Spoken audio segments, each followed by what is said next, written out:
Praise the Lord. My name is Dr. Roosevelt Robinson Jr., and I just self-published a book entitled God's Favor, My Wife. This book was prophesied by my apostle many years ago that said, I will write this book and it will bless many. I want you to go pick you up a copy. This book will inspire you, encourage you, and bless your soul.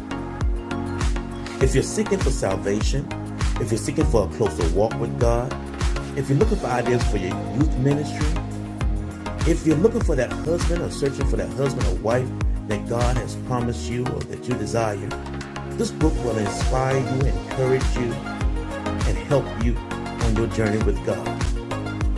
Go to barnesandnoble.com, that's bn.com or amazon.com, and pick you up a copy. I guarantee it will bless you. I have shared my experience and my testimony of how I met my wife and we got married, and how I have gained favor down through the years being married to my wife. Be blessed.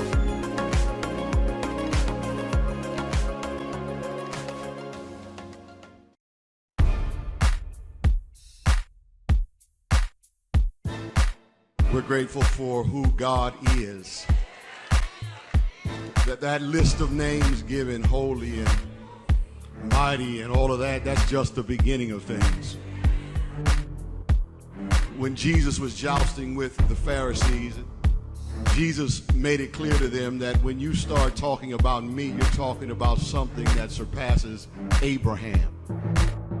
Because before Abraham was, he said, my name is I am. In other words, when you open up the book to look at all of the good things that a person can possibly be, mighty and triumphant and awesome and holy, he says that that's just the beginning of it. He had to close the book. Who am I, America? My name is Dr. Roosevelt Robinson Jr. I was born and raised in Swansea, South Carolina. In elementary school, I went to school. I learned a lot and I was influenced a lot by my teachers. My parents, I was raised, I had two parents, my mother and father raised me. I had a sister. She was like 6 years younger than me, and we were very close. In elementary school, I learned that I had a writing skill. In elementary school, by third grade, our teacher gave us an assignment to write a composition on what would you do to improve the world. And I wrote a composition on how we'll clean up the world from all trash and pollution and mess. And I won that composition competitive thing that we were in. I won the Lieutenant Governor's Award for excellence in composition. My mother and father were a great influence in my life. They always told me to study and make good grades and do good in life, and always be respectful of my elders. And they taught my sister and I that, and I was always respectful. I was always, as a young man, young boy growing up, I was always shy. I was alone. I kept to myself in school. I didn't have many friends. My mother and father was there in my life. My mother was a great influence. She was always there. She always encouraged me. My father, he worked hard. He worked at a steel company. He always worked to provide for his family. And I took on his ways. I'm a good provider today because of who my father was. We went to church. My mother took us to church every Sunday. And I was raised up in the church.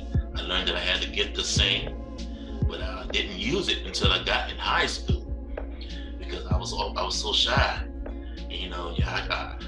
I didn't like to get up and talk in front of people, a crowd of people, or sing or nothing because I was shy. I didn't want to get up in front of people and talk and express myself. And so I was raised in the country. I'm a country boy.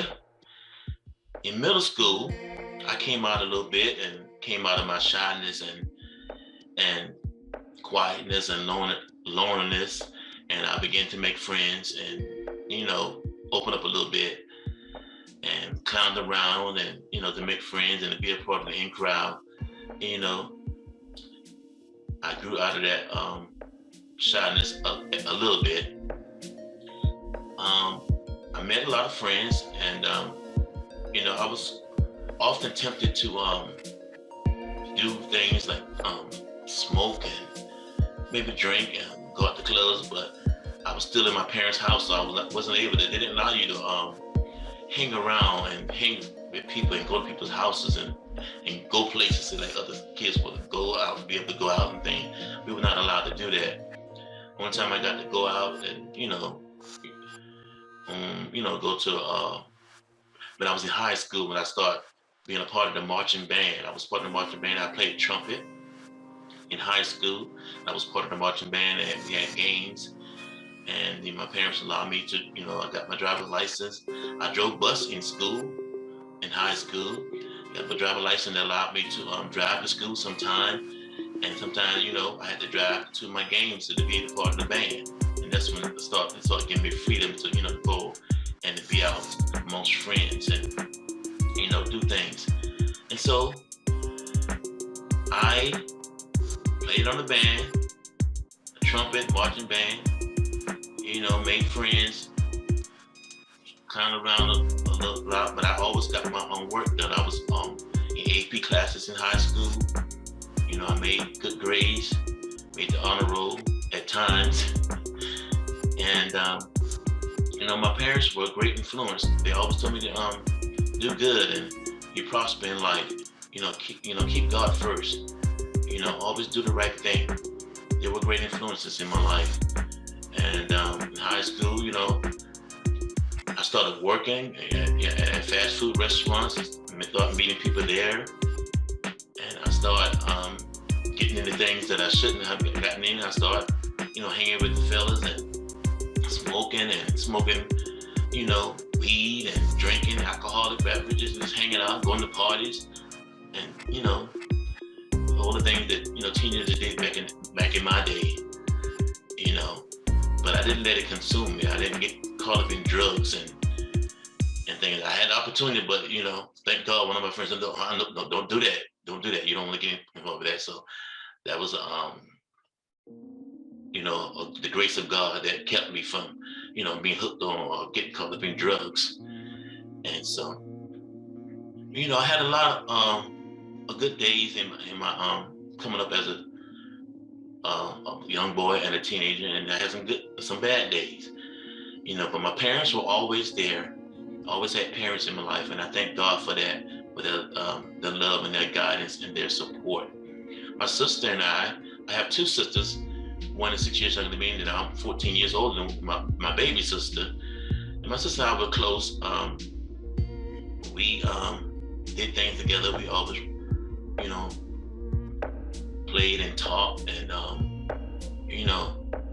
she followed in my footsteps. My baby's footsteps, followed in my footsteps. She played the trumpet in high school when she started school. Because I played it. She saw me play it.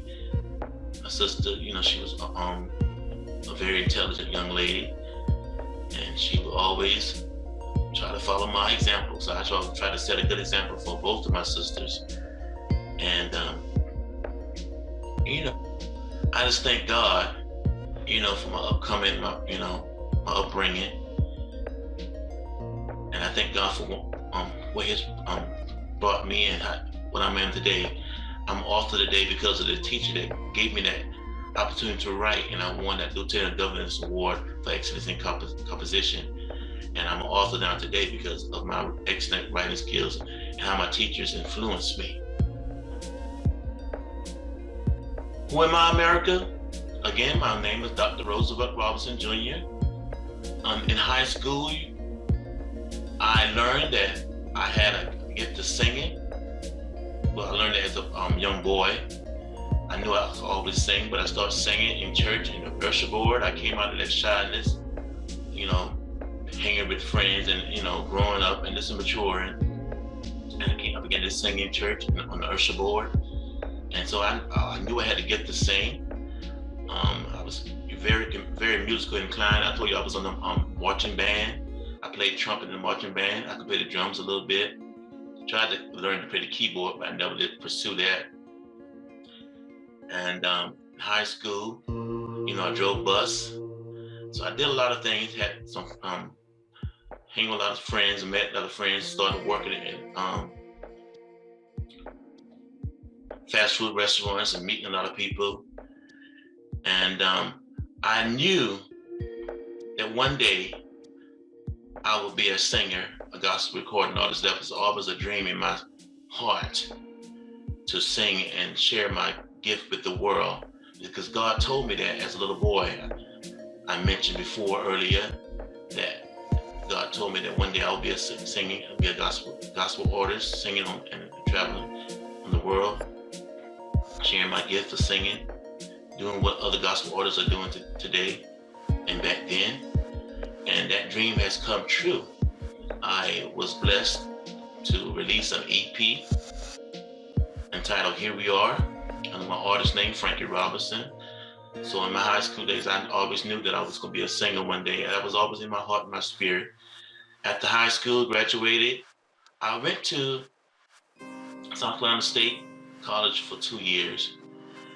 But then something tragic happened during that time when I was in college. I lost my grandmother, my maternal grandmother. She was very dear to me. She was like the strong person of the family, the strongest person I know, but she always kept us great. She helped raise us, because while my parents went to work, my maternal grandmother would keep all her children's, my mother's sisters and brothers' children, while they went to work. And so we all was raised up by her during the weekdays, and we were always around her, going to church. We went to her church, grew up in the church, singing and serving in the church. And she was like the stronghold for the family, and that was a blow to me. I never lost anyone that close to me before. And so my grades started slipping. I couldn't get myself together. I was depressed. I was down. I had no one to talk to back then. No one to talk to me, to express what I was going through, what I was feeling. And so I kind of shied away from college. I was always still working at a fast food restaurant at Burger King, and I had my own vehicle then, working for my own vehicle. I was driving back and forth to school. I stayed on campus my first year at South Carolina State University. My second year, I just drove back and forth from home and continued to work. And so I shied away from that. And so in college, that first year in college, I began to meet a lot of people, a lot of young people that were saved, and they tried to get me to become saved and come to a Bible study session they had on campus. And I was like, no, because, in high school, and I told you I was working, I met a lot of people that I loved to hang out. And I met people, and we began to party and drink and smoke and, do weed like most teenagers do today or back in that day. And so I was in the prime of my life, and I wanted to just be free and have fun and live my life the way I choose to, but God said not so. Think what I want to do right now. Let's do it. I'm too early. I'm in the prime of my life. Maybe one day, I'll get back in church and do what God's calling me to. But not right now. I just got free. I just graduated from high school. I'm out of my parents' house, and so in that time, who am I, America? In that time, I was trying to figure out what I want to be in life. And I went to college for electrical engineering. That was my major. But that's not really what I wanted to do. I just did it because that's what most people were saying. You make money, you make a lot of money. We was in high school, we was trying to fill out applications for college and stuff. Engineers make a lot of money. So that's what I was pursuing that year at South Carolina State College. And so, I told you my grandmama died, and my grades started slipping, and I kind of shied away from college life. And God saved me. I finally gave in and got saved when I was 20 years old, and that gave me some purpose and vision. Began to seek the Lord, and He called me to preach. And that was a really shock, because I never had no idea in my spirit, in my mind, that I was going to be a preacher one day. And so that was a shock to me. But God called me to preach, and I did my